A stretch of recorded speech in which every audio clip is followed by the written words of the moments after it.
You in LA nowadays? I'm actually in. I live in San Diego. Oh, okay, gotcha. Yeah, my girl down there. Let me mute you. You in LA now? Nah, I'm in Mexico right now, down in Cabo. Oh yeah, cool. Let me see.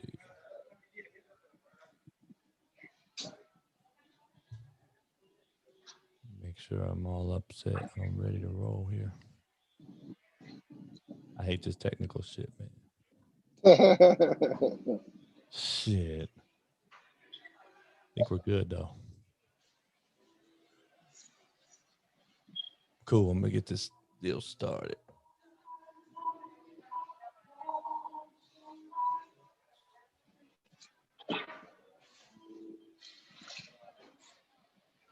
Here we go.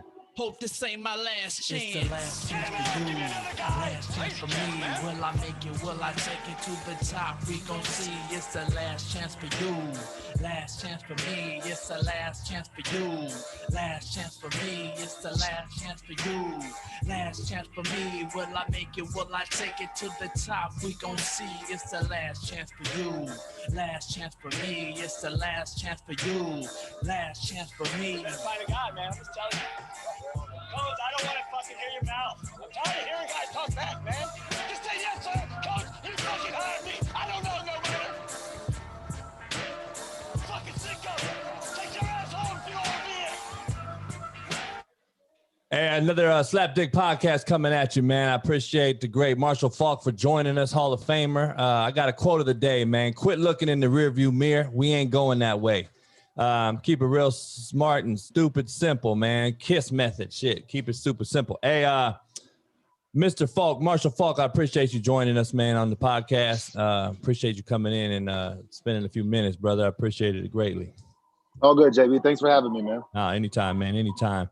I want to let everybody know what you're doing nowadays, man. I know you're doing a lot. I know you're going out to Super Bowl 55 to educate some Latino youth on some drug stuff. So you want to elaborate on that? Oh yeah.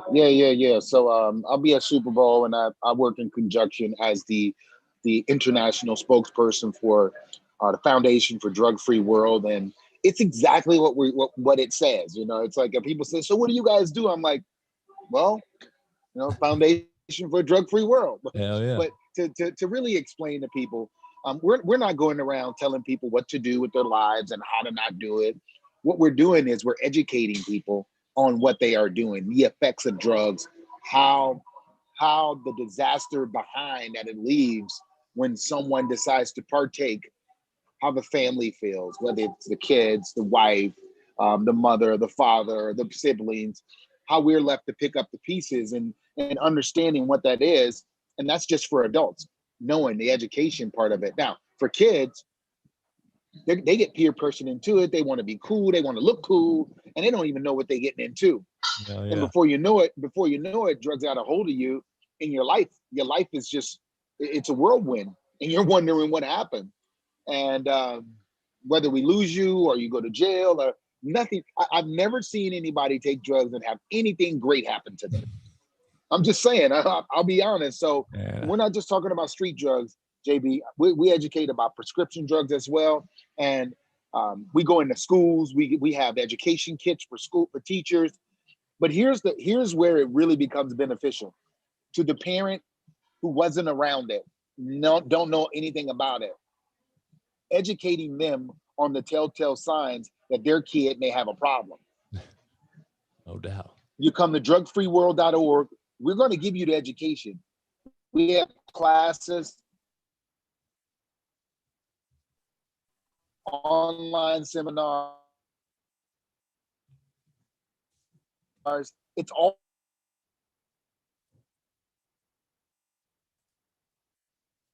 free. We're in 20 languages. We're not asking you for money. You cut out. Sorry, it's drugfreeworld.org, correct? Drugfreeworld.org. Yep. And like I said, we're not asking you for money. That's all we're asking is for your time. Hell yeah, man! I tell kids this every day, man. I'm like, see, I tell adults this, brother. everybody blames the kids. This generation's soft. This generation's this generation's that. The kids ain't changed, brother. And in my opinion, they look like it on the outside. They've changed, but the fucking parents and the damn coaches are who is soft and enabling. And I just agree. I fully believe that in this day and age. I think the parents, I always say ignorance is life threatening, man. The parents are, whether, a lot of cats we come across, man, you in New Orleans, me in Compton, man, growing up, one of the only ones with my skin tone and where I grew up, man, is seeing it. It's like, listen, ignorance is life threatening. And most parents are single mothers and the kids that we raise. And I tell them every day, I'm like, you're going to end up working for a dude with my skin tone who don't give two shits about you if you don't figure this out. And I'm like, I'm sorry to tell you the truth, but the bottom line is, and they either buy in or they don't, man. And those kids that do make it. And that's why I got 20 something playing in the league now. And, never had a kid get kicked out or off of program when they leave me or go to jail. But the truth hurts, man, as you all know, as we know. And a lot of people go to the mental health aspect of it. Fully, I understand it. I agree with mental health. I know it exists, but a lot of people use mental health as an excuse too, man. And I'm seeing that every day. And look at the Delonte Wests of the world. And, I'm not going to get into all that, but it's again, like you said, to start off, I ain't seen a drug help anybody. It only cripples them. So I appreciate that you're doing that for our youth, man, in inner city. I know you're going to talk about all the educational resources at drugfreeworld.org. Make sure you follow that. I know you're talking about knowledge is power and empowering kids with the truth about drugs. What is your sole purpose during the Super Bowl? Is that you're going to be moving around the city, or is it just strictly going to be set up at Tampa? We'll be moving around the city. Okay. Hitting different community centers and programs, and I'm gonna do some virtual stuff. There's not a lot of live in-person stuff going on, as we know. Yeah. But it's still ways to reach people. No doubt. So and you're just on advocating, media, man. Right? Yeah. I'm at Marshall Faulk everywhere. Yep, at Marshall Faulk. Yep, one and only. I don't care what platform it is. I'm at Marshall Faulk. No doubt, man. That's smart, man. I had to use an underscore. I hate that shit. I had to find a damn underscore on my name. Like, the real Coach JB just couldn't have that without an underscore. Shit. What? So besides that stuff, man, what else you got going nowadays? You doing like any announcing or anything like that? I do some announcing. I don't really get into that anymore. Yeah. Everything that I do has an educational realm to it. Along with educating, kids and people about drugs, I also educate people about and people don't even understand that this exists, because if they knew, then they wouldn't be a part of it. But the effects of financial literacy and how not understanding. Just think about the concept. We work hard for money. We spend a lot of money, but we don't know how our money is working for us. And that's all we do is complain about wanting generational wealth and wanting all that, but we don't know how to attain that. No doubt. And what we do is free of service. We give people what's necessary for them to know how their money is working for them, to know if you're working a job for someone else, you better believe that you're building their dream and not you. And the crux of this country, what we've been taught is to get a job, work hard, and then retire. And guess what? If you don't have entrepreneurial skills, good luck with retirement. You're going to retire and then still get a job. So hell yeah. If you want that to change, and you want an opportunity, find me. I'm at marshallfalkeverywhere.com, everywhere. Oh yeah, definitely. I know it's funny, man, because Eddie George does a lot of similar stuff. I know have you guys, is that like a thing? Yes. Real folk. I know yes, real Eddie and I. Real. Yeah, go ahead. Real recognize real, by the way. Go ahead. So you and Eddie do it? You hear me? Yeah, Eddie and I, we collabed on that. And, just the idea of what we teach kids. And I just think about when I was young, I didn't know anything, man. I got $1, I spent $1. Oh, yeah. Nobody told me how to save. Nobody told me that I needed to save. And that's if you don't understand simple financial concepts, simple financial principles, and stuff like that. Like just as much. Listen, if you don't save half of what you earn, then you're going to be broke. No doubt. Like ta-da, that's how it is. Real simple. Hell yeah. And a lot of people don't get that. They don't understand that. Mm-hmm. Nah, yeah. Eddie was hipping me to some games same way, man. It's like, shoot, growing up what we did, you know, shit. We only know what we know and don't know what we don't know, man, to be honest. And so, you know, people sugarcoat it a lot of times, but, you know, a lot of people out there, shit, as you know, man, how many people you played with probably are flat broke or struggling, man. And the same with me and people I grew up with or played in the league and NBA, NFL, it don't matter, Major League Baseball. Cats struggle, and it's feast or famine, man. You know, cats are waiting to try to take advantage of somebody.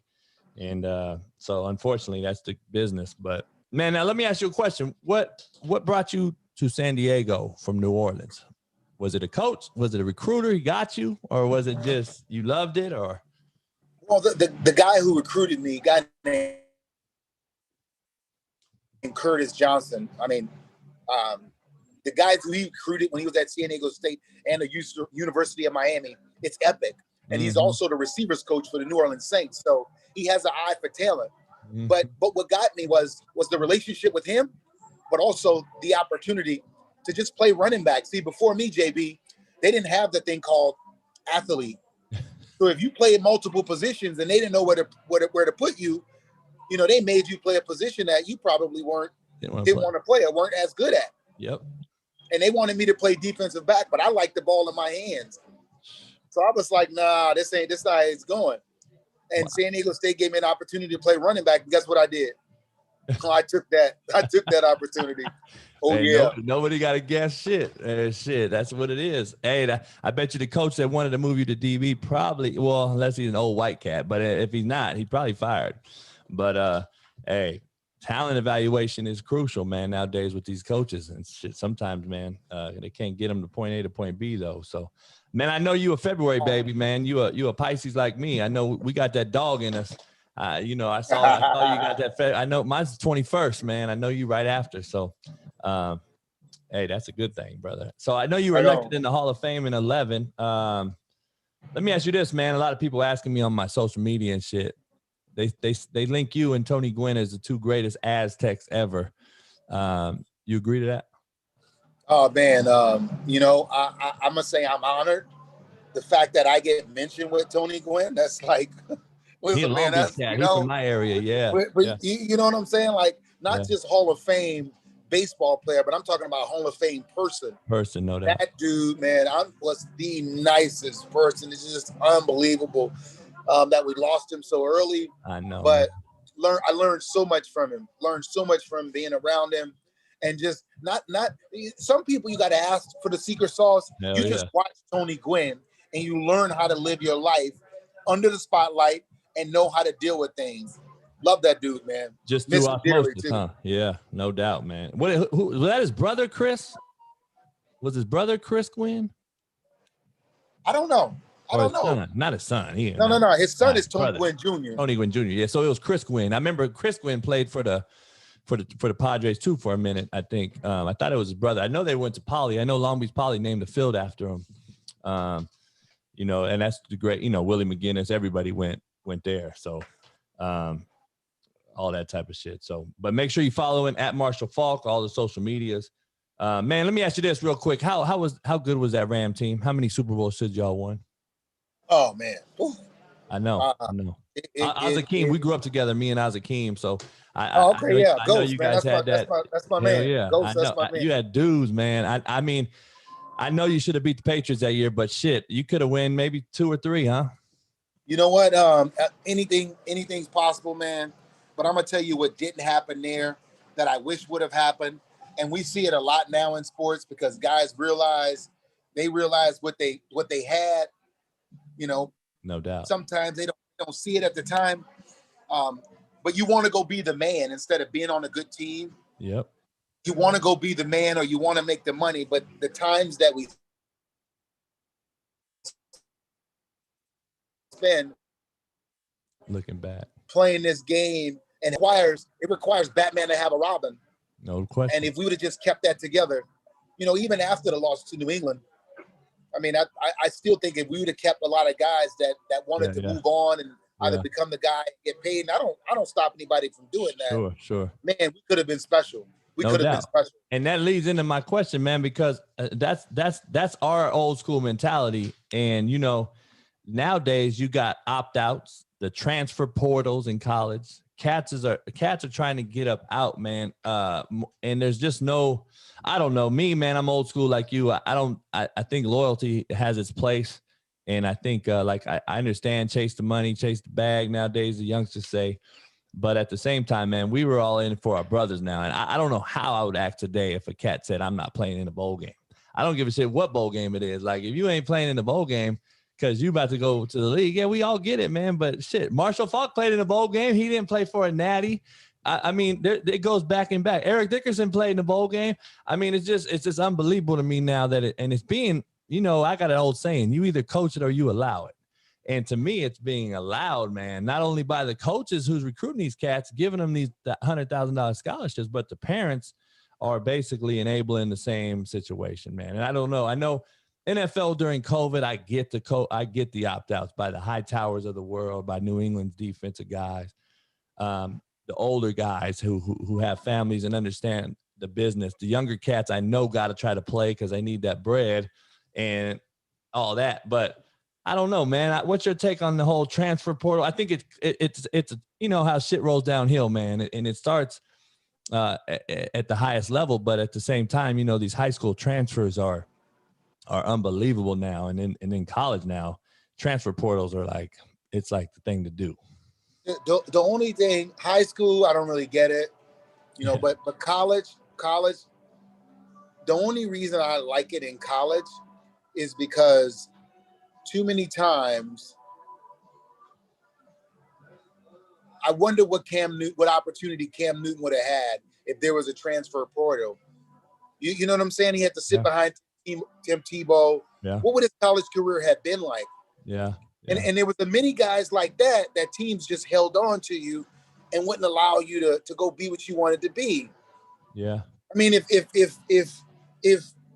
Jalen Hurts don't learn what he learned at Oklahoma, he don't get drafted after what happened to him at Alabama. Yeah. So there's some good parts to it and there's some bad parts to it, but giving the kid the freedom to move around and not just be held hostage by an institution that's only going to hand you a piece of paper that you barely can wipe your butt with if you need to, because it's not going to get you a job or get you.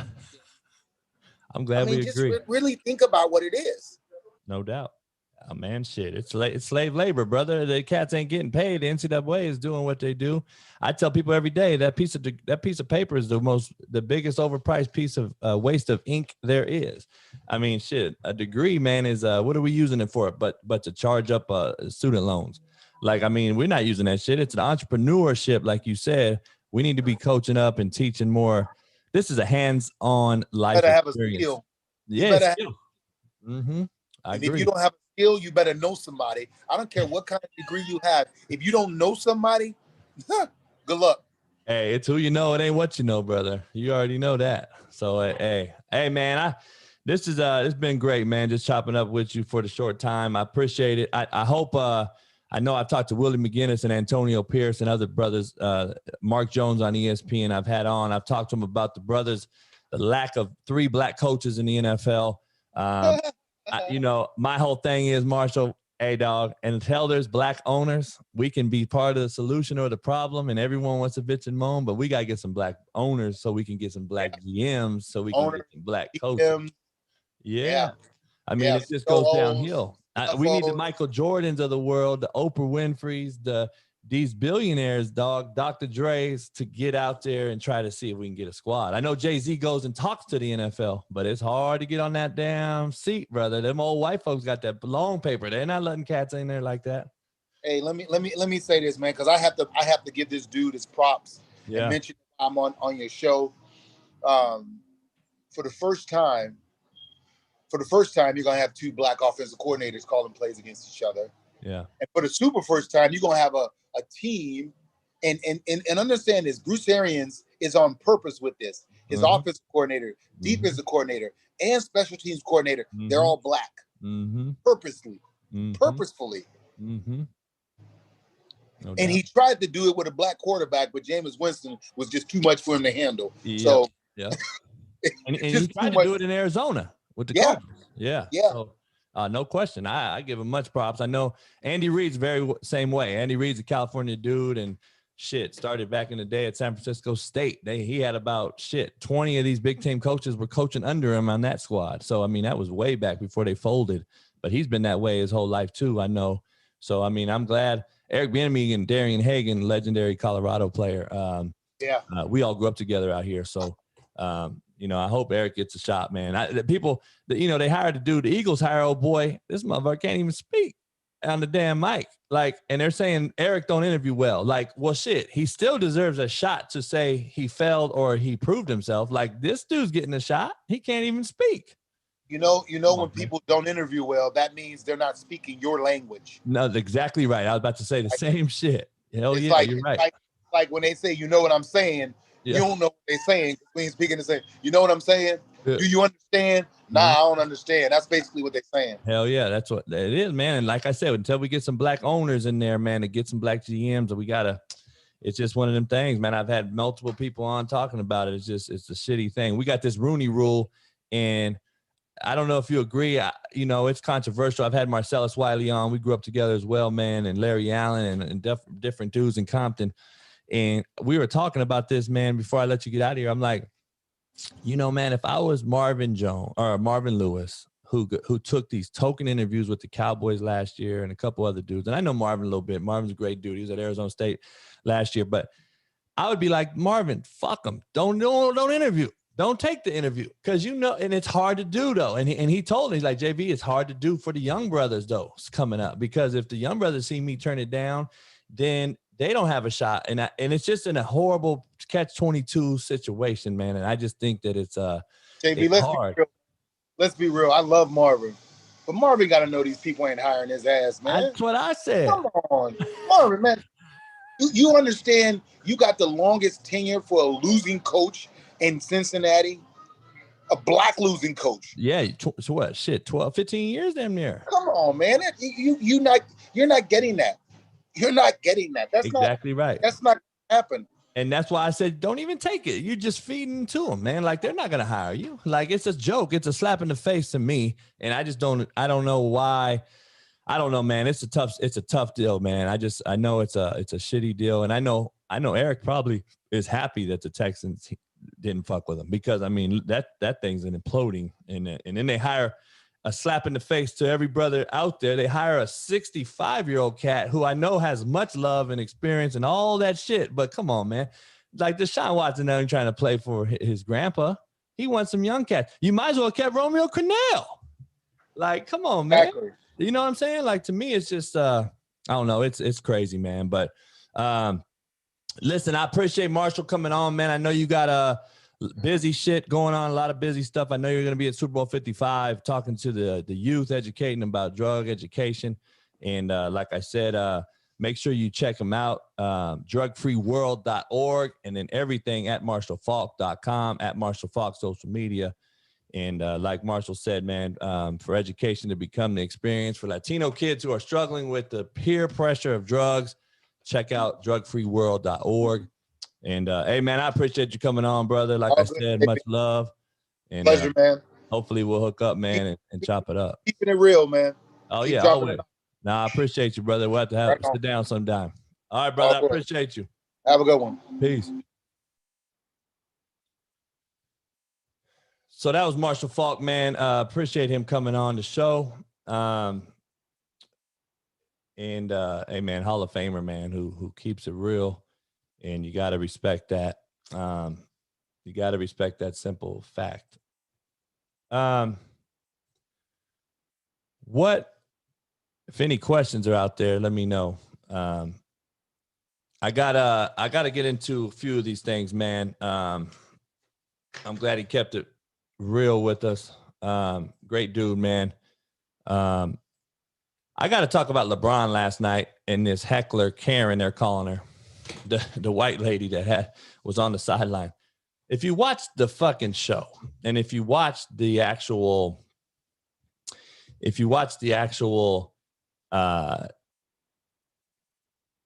words of LeBron being spoken, he calls the dude a bitch. Everyone now is talking about he called her a bitch. He didn't call her a bitch. He was calling the dude a bitch, because that's what cats do to bitch-made motherfuckers. Let's just be real. That's what we do. We don't call the girl a bitch. We call the motherfucking dude a bitch. And I highly doubt LeBron was calling her a bitch. And anyway, she wanted to get out and get up and talk shit and all that. And you know, it is what it is, man. And so who knows? This is it's funny to me, man, that this girl, so they kicked her out. LeBron even said he didn't care if they kicked her out. So hey, I don't think LeBron really gave a fuck, but I thought he wanted the interaction, man. People missed the crowd, man. We missed shit talking, man. So shout out to my main man, Screech, man, from Saved by the Bell. If you don't know who Screech was, then you're just not OG enough for me. He died, man. This is something I got to say. 3 fucking weeks after he was diagnosed with a form of cancer, he's dead. That tells me there's a lot of other things out there, but we sure can't fucking get past the fact that everything is COVID.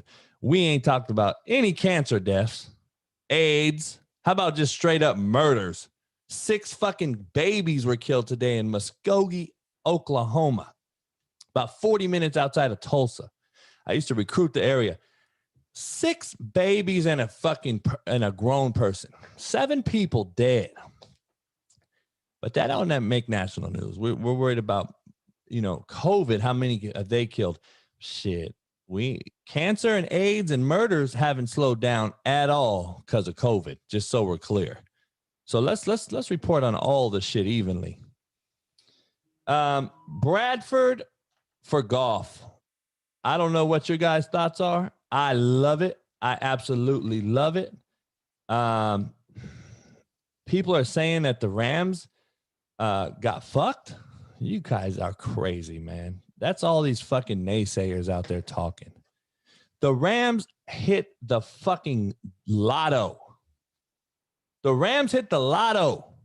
If you guys don't think so, you're fucking insane. I think the Rams got away with murder, to be honest. Fuck the picks. It's win now or go home. Those picks are like fairy dust. They don't fucking exist. We don't know who the picks are going to be. It's probably going to be some fucking transfer portal fuck anyway, who's going to be soft as baby shit that you can't depend on. So why are you worried about the picks right now? Sean McVay understands and knows that Goff did not have the fucking it factor. And that's just what it is. Bradford is fucking nutty, gutty, a winner, a leader, plays hurt, knows how to play hurt. And actually he plays injured, even greater as a quarterback. You can play injured and be sufficient and excel. You're going to be a fucking on the way to being a Hall of Famer. Bradford is that guy. Much better arm, much more accurate. Fucking has the it factor, much more poised. He will run McVay's offense to a T. And now we're going to see how good McVay really is with a guy like Bradford. That's just my opinion. Fuck the picks. They dropped a shitload of cash space for getting rid of Goff. So now they got rid of 2 bad. You can argue that McVay and the GM have fucked up a lot in money with the whole Goff deal. Then they got Jalen Ramsey, who they needed, obviously, the number 1 defense in the NFL. So when the number 1 defense in the NFL don't win Super Bowls, there's usually a problem. And it's usually with the quarterback, because all you need the quarterback to do is not fuck you when you have the number 1 defense. Ask Trent Dilfer and the Ravens. Ask some of these teams that quarterback play that just barely just survived. Eli Manning, you can argue 1 year in the 1 Super Bowl again, he made a couple good plays, but fuck, he was saved by those wideouts and didn't really dominate the game like a Brady or Peyton Manning did. He just self-sufficed. He fucking makes sure that he didn't turn the ball over and fuck them, because the Giants defense was awesome. So those are some things you got to look at. I believe Bradford makes them a Super Bowl contender next year. and I believe that they have a shot to win it next year. This show with Marshall Faulk was brought to you by Bet Online. Super Bowl's right around the corner. If you're looking to place any bet of any sports going on, check out betonline.ag. It's the best and only place to lock it in. I'll be betting on the Super Bowl. Hopefully you guys join me. From game spreads and totals or team players and coaching props, BetOnline gives you more options to wager than any place online, and there is always the online casino as well. It never closes. So head to betonline.ag today and take advantage of all the great sign-up bonuses. Again, that's betonline.ag and sign up today. BetOnline, your online sportsbook experts. So you got to check it out. BetOnline's worth it. It'll help you get some damn picks in. And like I said, I'm going to bet $500 on the Bucks to win flat out, even though I'm picking the Chiefs to win myself. But there's no money if you bet Kansas City straight up. There's no money if you pick them to cover. The money is picking the Bucks straight out money line. So check it out. See the odds on that and get it going. Man, I got a little beef to pick, man. Coaches showing team meetings on their Twitter feeds, these D1 coaches that are showing these team meetings because they're showing Black History Month things on Twitter to their teams. Like, why are we clout chasing this shit? Teach it and preach it. Fuck showcasing it. Like, I don't get that shit. You know, we got coaches online showing they're talking to their players about during the weight room, we're going to call you out and you have to tell us one thing about Black lives and Black history. First of all, you white coach, hopefully you fucking know and can tell everybody, because you don't need to teach or showcase this. There's only one group of people you need to sell it yourself on, and that's those players. And that's those coaches. Showcasing it to the world means diddly shit to me. I've seen enough of you motherfuckers who can't even come up with a fucking statement about Black lives during a fucking pandemic, during the murder of George Floyd, and you need a PR guy and takes 2 weeks to make a statement instead of getting your kids and putting them in their gear and walking them down fucking Figueroa or walking them down fucking anywhere in America that plays for you. It's a joke. Quit fucking slapping us in the face, showing it on Twitter. No, nobody gives a fuck. Those players need to know that you're sincere, genuine, and serious. Fuck the American public. Those players have to play with you, for you, with you, on your team. They know, because real recognizes real. And you can call these kids, excuse my French, but we call these kids retarded, dumb, all this shit you hear. What they aren't is stupid. These kids ain't fucking stupid. So you better fucking recognize. Real recognizes real. These kids will see through your bullshit in a New York minute. I had a player of mine call me last night and today thinking about transferring. At least he called me and wants to know because he knows that's the easy way out. So we talked and we'll see what happens, but we had a good conversation. I'm going to call him back here today and we're going to talk again. But the bottom line is he called me because he understands that, and I give him much credit to do that. This is the thing, man. Showcasing your transfers on a tweet, on a portal, transfer portal, showcasing you talking to your players, 90% of them being Black, about Black Lives Matter and about Black History Month, to me is clout chasing. I never showed that shit. Teach the shit, preach the shit, do it every day, make it a habit, be comfortable being uncomfortable. Showing it on Twitter one fucking time and then going in your office and hiding away is what the kids see you do. And they real recognize is real. And you wonder why people can't win besides two teams in the country every year, Alabama and Clemson, because those guys are invested. And obviously those kids understand it, because you don't really see kids transferring out of Alabama and fucking Clemson, do you? You might see one or two every so often. You don't see it like you do these other schools. Nebraska had fucking like 8 kids transfer. Like, just culture, man. Culture. If you build, they shall come. if you build it, they shall come. But it better be the fucking right and real way, because these kids will see through a fucking fake ass cat in a New York minute. So quit showcasing all your dumb shit, man. Just being real with you guys. Sorry to burst your bubble, but hey, Just Live is another sponsor for the Slapdick podcast, especially on this show with Marshall Faulk, Klay Thompson, Paul Rodriguez, comedian, and Alex Morgan, soccer player, have come together with the CBD oil, and it's really good shit. They got drops, pills, sleep aid, a rub, and let Klay Thompson and them holler at you real quick on the Slapdick podcast. Hey guys, it's a new year, and every day is a fresh start for you to just live. Travis was trying here to tell you exactly why I teamed up with Klay Thompson, Alex Morgan, and Paul Rodriguez to launch our new wellness brand, Just Live. As professional athletes, we put ourselves through a lot, physically and mentally. So we founded Just Live around all natural, THC-free CBD products. Being from the East Coast, I was pretty skeptical about CBD products, but as an athlete, it's easy to see when something works. And when my dad was at wit's end, living in a fog of painkillers, severe lack of sleep, numerous surgeries later, I recommended he try CBD. It allowed him to get an extra couple hours of sleep, and it made all the difference to get my dad back on his feet. So don't go another day with pain, inflammation, or lack of sleep. I recommend trying Just Live today. These are products we fully trust and stand behind because we want you to be able to go out and just live. So get 20% off your order with code armchair at justlive.com. That's 20% off at justlive.com with the code armchair. What do you live for? Use the code armchair, man, on Just Live. Get you some product. It's good shit, I'm telling you. But look, man, I agree with the Bradford trade. I would have took it in a New York minute. I'm fully 100%. I think the Rams raped Detroit, not the other way around. People are saying Detroit won. No, they didn't. Who gives a fuck about those picks in 2-3 years? Who the fuck are they going to be? It's only getting softer in college, fellas, just so you guys know.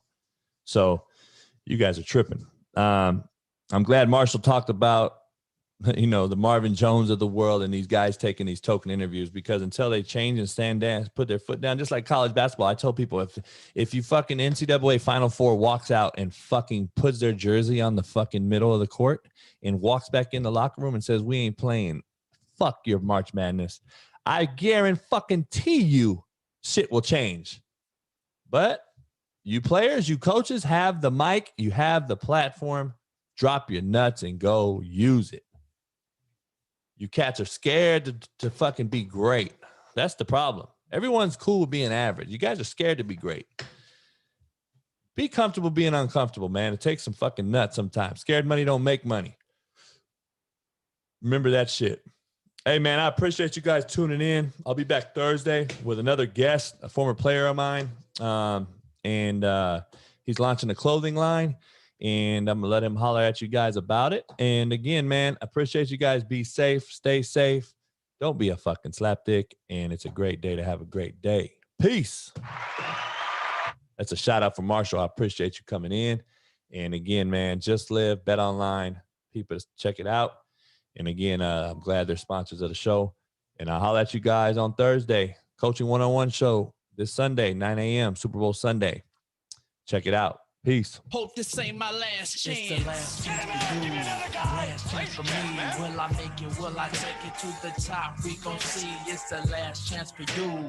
Last chance for me. It's the last chance for you. Last chance for me. It's the last chance for you. Last chance for me. Will I make it? Will I take it to the top? We gon' see. It's the last chance for you.